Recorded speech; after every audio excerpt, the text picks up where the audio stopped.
this week we are talking about school culture and looking at the school culture rubric. One of the things that I um, have seen that I know some other classmates have discussed was the actual student engagement.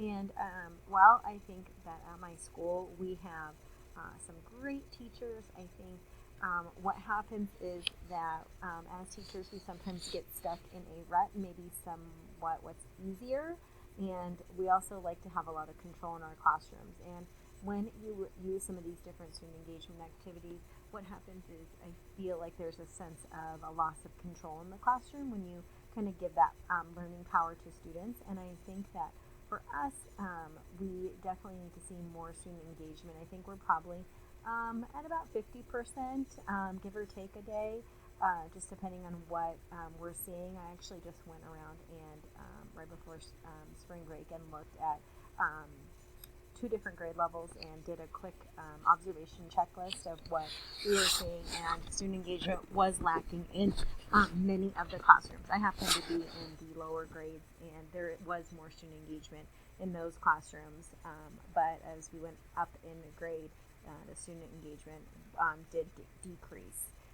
And then I think I think tracking is really important. We have sent teachers to Ron Clark and last year, and we will be sending them again this year. And I think tracking is such an important skill for students to learn. I think that sometimes in different cultures and different socioeconomic areas, students are taught not to look teachers in the eye or not to look at adults. And I think that when we talk about teaching 21st century skills, it's really important for students to do that and to track. So for us, we actually have a pretty strong student culture at my school right now. We've worked really hard to increase the student culture.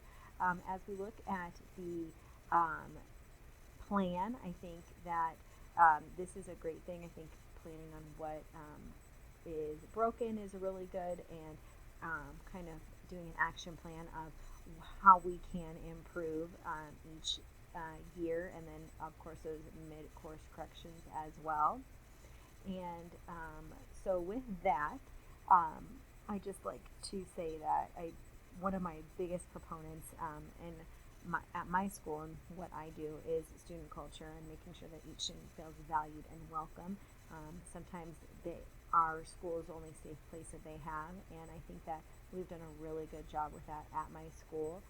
It's something that I'm very passionate about, and I want to just keep increasing our students' happiness. I think that once students feel comfortable, they're much more willing to perform for teachers. Once they feel loved, then they will be more accepting of the teaching that's happening and their own learning.